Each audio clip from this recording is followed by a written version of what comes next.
శ్రీమాత్రే నమ. జై గురు దత్తాత్రేయ నమ. ఈ వీడియోలో మనం మే 17వ తారీఖు నుంచి 23 మధ్యలో జరగబోయే వారఫలాలు మేషరాశి వారికి ఏ విధంగా ఉంటాయి అని తెలుసుకునే ప్రయత్నంలో, మేషరాశి వారికి ఈ వారం అంతా రాశి అందే కుజగ్రహ సంచారం ఈ రుచిక మహాపురుష యోగ ప్రభావంతో జాతకుడు తన సామర్థ్యాన్ని, తనలో ఉన్నటువంటి టాలెంట్ని రుజువు చేసుకునే విధంగా మంచి గుర్తింపు రావడం జరుగుతుంది. కొన్ని కొత్త ప్రయత్నాలు ఈ వారంలో ఫలించే అవకాశం ఉంది. ఎవరైతే భూములు, స్థిరాస్తులు సంబంధించిన విషయాల్లో వ్యాపారం చేస్తుంటారో వాళ్ళకి చాలా అనుకూలంగా ఉంది. అలాగే మీ యొక్క సామర్థ్యానికి తగు విధమైన గుర్తింపు రావడం కూడా జరుగుతూ ఉంటుంది. అంటే మొత్తం మీద మీలో ఉన్నటువంటి నాయకత్వ లక్షణాలకి తగిన గుర్తింపు రావడం జరుగుతుంది. రాజకీయ రంగంలో ఉన్న వాళ్ళకి చాలా వరకు కొన్ని కొత్త అవకాశాలు రావడం జరుగుతూ ఉంటుంది. మీ ఫాలోవర్సు, అభిమానులు కూడా పెరిగి మిమ్మల్ని ఒక నాయకుడిగా గుర్తించడం జరుగుతూ ఉంటుంది. ఇక ప్రధానంగా ధనస్థానంలో ఏర్పడినటువంటి ఈ బుధాదిత్య యోగ ప్రభావంతో ఇది విద్యార్థులకి చాలా అనుకూలిస్తుంది. వారిలో ఉన్నటువంటి ప్రతిభకు తగిన గుర్తింపు రావడం జరుగుతుంది. మీరు ఏదైనా ఒక కొత్త కాలేజీలో సీటు కోసం సంపాదిస్తున్నా, లేదంటే నిరుద్యోగులు లాంటి వాళ్ళు కొత్త ఉద్యోగం కోసం ప్రయత్నం చేస్తున్నా, మీలో ఉన్నటువంటి టాలెంట్కి తగిన గుర్తింపు రావుతుంది. ఒక ఇంటర్వ్యూకి వెళ్ళినా, ఒక రిటర్న్ ఎగ్జామ్స్కి వెళ్ళినా అందులో సక్సెస్ అన్నది రావడం జరుగుతుంది.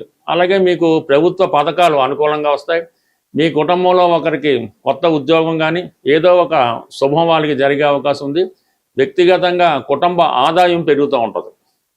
అలాగే ధనాధిపతిగా ఉన్నటువంటి శుక్రుడు తృతీయ స్థానంలో గురుగ్రహంతో కలిసి సంచరించడం వల్ల కొన్ని కొత్త పరిచయాలు ఏర్పడుతుంటాయి. మీరు చేస్తున్న ప్రయత్నాలకి దైవ సంకల్పం తోడవడం కానీ, మంచి మిత్రులు తోడడం కానీ జరిగే అవకాశం ఉంది. అలాగే మీరు మీ స్నేహితుల సహకారంతో ఏదైనా కొత్త బిజినెస్ స్టార్ట్ చేయడం కానీ, ఒక కొత్త ప్రాజెక్ట్ స్టార్ట్ చేయడం కానీ అవకాశం ఉంది. అలాగే వివాహం కొరకు ఎవరైతే ఎదురు చూస్తున్నారో వారికి ఈ సమయంలో కంప్లీట్గా అది దూర ప్రాంతంలో కానీ విదేశంలో కానీ ఉన్నటువంటి అమ్మాయితో వివాహం నిశ్చయం అయ్యే అవకాశం ఉంది. ఎందుకంటే భాగ్యాధిపతి గురువుతో సప్తమాధిపతి శుక్రుడు కలయడం అన్నది వివాహం ద్వారా మీరు అదృష్టవంతులు కాబోతున్నారు. అంటే మంచి సాంప్రదాయాలు, మంచి ఆర్థిక పరంగా నడవడిక ఉన్నటువంటి జీవిత భాగస్వామి మీకు లభించడం వల్ల ఇప్పుడు కుదుర్చుకున్న వివాహం ద్వారా ఫ్యూచర్లో మీ జీవితం కంప్లీట్గా మారడం కానీ, మీ జీవిత భాగస్వామి ద్వారా విదేశ ప్రయత్నాలు ఫలించడం కానీ జరిగే అవకాశం ఉంది. సో అన్నీ బాగున్నప్పుడు కూడా 12వ స్థానంలో ఉన్నటువంటి శని భగవానుడు అనుకోకుండా ఉద్యోగపరంగా కొన్ని ఇబ్బందులు లాంటివి ఎదుర్కోవడం జరుగుతూ ఉంటుంది. వచ్చిన ధనం అంతా ఏదో విధంగా ఖర్చు అయిపోయి ధన నిల్వైతే ఉండే అవకాశం లేదు. అలాగే మీరు ఎవరికన్నా ముఖ్యమైన కార్యక్రమాలకి సహాయం చేద్దాం అనుకున్నా దానికి ధనం ఇబ్బంది ఉంటుంది. అనవసర విషయాలకి, వేస్ట్ ఖర్చులకి ధనం దానికదే వస్తుంటుంది. అందువలన ధనం ఖర్చు పెట్టే విషయంలో చాలా పొదుపుగా ఖర్చు పెట్టవలసి వస్తుంది. ఈ సమయంలో మీరు చేసే ఇన్వెస్ట్మెంటు చాలా లాంగ్ టర్మ్గా ఉంటేనే మంచిది తప్ప, అంటే ఈ సమయంలో మీరు పెట్టిన పెట్టుబడి తిరిగి రావడం కష్టమవుతుంది. ఈ వారం అంతా కూడా గ్రహాలన్నీ కూడా రాహు కేతువుల మధ్య ఉండిపోవడం వల్ల, ముఖ్యంగా 5వ స్థానంలో ఉన్నటువంటి కేతు ప్రభావం వల్ల ఈ స్పెక్యులేషను, జోదం, బెట్టింగ్ లాంటి వల్ల నష్టపోయే అవకాశం ఉంది. 11వ స్థానంలో ఉన్నటువంటి రాహు ప్రభావం వల్ల స్నేహితుల వల్ల నష్టపోయే అవకాశం ఉంది. మీకు సకాలంలో వస్తుందనుకున్నటువంటి ధనం రాకపోవడం వల్ల కొన్ని ముఖ్యమైన పనులు వాయిదా పడడం కూడా జరిగే అవకాశం ఉంది. బట్ ఏదైనా ఈ రాశి వారు అదృష్టం బాగున్నప్పుడు కూడా ఆర్థిక సంబంధించిన విషయాల్లో కరెక్ట్గా ప్లానింగ్ చేసుకుంటే ఈ వారం అంతా కూడా చాలా లాభసాటిగా నడిచే అవకాశం ఉంటుంది. జ్యోతిష శాస్త్ర ప్రకారం ఒకరి యొక్క జన్మ రాశిలో వారు పుట్టినప్పుడు ఉన్నటువంటి గ్రహస్థితిని అనుసరించి ఏ గ్రహం పుట్టినప్పుడు బలంగా ఉంటుందో జాతకుడు ఆ రంగంలో స్థిరపడడం, అభివృద్ధి చెందడం జరుగుతూ ఉంటుంది. ఉదాహరణకి సూర్యభగవానుడు బలంగా ఉంటే ప్రభుత్వ అధికారులుగా, రాజకీయ నాయకులుగా రాణించడం జరుగుతూ ఉంటుంది. అదే కుజుడు బలంగా ఉన్నప్పుడు మిలిటరీ, సైన్యం, పోలీసు, ధైర్య సాహసాలతో కూడుకున్న వృత్తుల్లో ఎక్కువగా స్థిరపడడం జరుగుతూ ఉంటుంది. అలాగే గురువు బలంగా ఉన్నప్పుడు విద్యా సంబంధించినవి, బ్యాంకింగ్ రంగాలు, ఫైనాన్సు, అలాగే పౌరోహిత్యం, ఆధ్యాత్మిక వృత్తులు, సాంప్రదాయ వృత్తుల్లో బాగా రాణించడం జరుగుతూ ఉంటుంది. అయితే మనకి ఏ గ్రహం బలహీనంగా ఉంటుందో ఆ కారకత్వాల్లో బలహీనం అవడం జరుగుతూ ఉంటుంది. సాధారణంగా ఒక వ్యక్తి, ఒక మనిషి, మగవాడు కావచ్చు, ప్రస్తుతం అమ్మాయిలు కూడా కావచ్చు, వారి జీవితంలో కుజుడు బలంగా ఉంటేనే వారి జీవితంలో వైవాహిక జీవితం బాగుంటుంది, ఉద్యోగం సమర్థవంతంగా నిర్వహిస్తాడు, అలాగే సంతానం విషయంలో అనుకున్న సమయానికి సంతానం కలుగుతారు. అలాగే వారి జీవితంలో పుత్ర సంతానం కలగాలన్నా, కంప్లీట్గా సొంత గృహం ఏర్పడాలన్నా, స్థిరాస్తి సంపాదించాలన్నా, చాలా షార్ట్ పీరియడ్లో ఉన్నత స్థాయి సాధించాలంటే కుజుని యొక్క బలం తప్పనిసరి. అందుకని కుజుడిని స్ట్రెంత్ చేసుకోవాల్సి ఉంటుంది.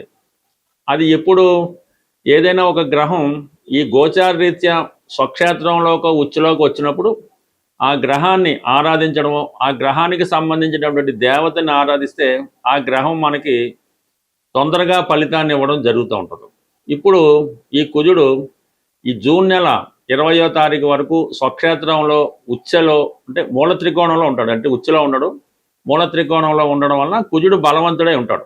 ఆ కారణం వల్ల ఈ సమయంలో కుజుని యొక్క కారకత్వాలు, ఎవరికైతే ఎక్కువగా అప్పులు ఉన్నాయో ఆ అప్పులు తీరాలన్నా, వివాహం అవడం లేదు, వివాహం జరగాలన్నా, ఏదైనా ఇల్లు స్థిరాస్తి సంపాదించుకోవాలన్నా, లేదంటే మన స్థిరాస్తి కబ్జాలోనో ఇతర ఆధీనంలోనో తాకట్లోనో ఉంది, అది ఇడిపించుకోవాలన్నా, భార్యాభర్తల మధ్య విభేదాలు తగ్గాలన్నా, అన్నదమ్ముల మధ్య ఉన్న విభేదాలు తగ్గాలన్నా, జాతకుడు వ్యసనాల నుంచి బయటపడాలన్నా, అంటే కోర్టు కేసులు, పోలీస్ కేసులు, ఇలాంటి క్రిమినల్ కేసుల్లో బయటపడాలన్నా కంప్లీట్గా మీరు కుజుని యొక్క అనుగ్రహం పొందితే దాంట్లోంచి తొందరగా బయటపడతారన్నమాట. అంటే కుజుడు బలంగా ఉన్నప్పుడు, అంటే మన వ్యక్తి ఒక అధికారంలో ఉన్నప్పుడు ఎంత తొందరగా మనం బయటపడతామో ఈ కుజుడికి మీరు పరిహారం చేసుకుంటే అంత తొందరగా పరిహారం అవుతుంది. అయితే ఎవరైతే అన్నదమ్ములు లేదంటే భార్యాభర్తలు రుణాలు ఇవి ఉన్నవాళ్ళు ఆంజనేయ స్వామిని పూజ చేసుకోవలసి ఉంటుంది. ఒక 40 రోజులు టైం తీసుకోండి. ప్రతిరోజు హనుమాన్ టెంపుల్కి వెళ్ళండి. హనుమాన్కి 5 ప్రదక్షిణలు చేయడం, సింధూరం తిలకంగా ధరించడం, హనుమాన్ చాలీసా పారాయణ చేయడం, అలాగే రామనామ స్మరణ చేయడం వల్ల తొందరగా మీరు ఫలితాన్ని పొందగలుగుతుంటారు. అయితే సంతానం కలగడం లేదు, పెళ్ళి ఆలస్యం అవుతుంది, కొన్ని వాటికి సుబ్రహ్మణ్య స్వామి ఆరాధన. ఈ సుబ్రహ్మణ్య స్వామి వారి ఆరాధన ఎలాగంటే ఇంచుమించు రోజు వెళ్ళొచ్చు, మంగళవారాలు చేసుకోవచ్చు. స్వామికి బెల్లం పానకం, తేనె, చెరకు రసం వీటితో అభిషేకం చేయడం వల్ల తొందరగా స్వామి యొక్క అనుగ్రహం రావడం జరుగుతుంది. అంటే ఈ సుబ్రహ్మణ్య స్వామి తను ప్రేమించిన అమ్మాయి కోసం ఈ సర్పంగా మారడం, అది స్టోరీ అది ఉంటుంది. అందుకనే సర్పాన్ని, సుబ్రహ్మణ్య స్వామిని సర్పం రూపంలో ఆరాధించడం కూడా పెద్దలు చెప్తూ ఉంటారు. కాబట్టి ఈ సుబ్రహ్మణ్య స్వామిని ఆరాధించాలంటే మీరు జంట పావులను ఆరాధించవచ్చు. నిజంగా స్వయంభూగా వేసినటువంటి పాము పొట్టలను కూడా పూజ చేసుకోవడం ద్వారా మీకు ఈ పరిహారం అవుతుంది. మీకు హైదరాబాద్లో ఆంజనేయ స్వామి టెంపుల్స్లో కన్మన్ ఘాట్ హనుమాన్ టెంపుల్ అన్నది చాలా పవర్ఫుల్. మీరు ఏ ప్రాంతంలో, ఉభయ రాష్ట్రాల్లో, భారతదేశంలో ఎక్కడున్నా మీ కోరిక తీరాలంటే కంపల్సరిగా కన్మన్ ఘాట్ హనుమాన్ని మీరు ఒకసారి దర్శనం చేసుకోవడం వల్ల మీ సమస్య అన్నది కంప్లీట్గా సాల్వ్ అవుతుంది.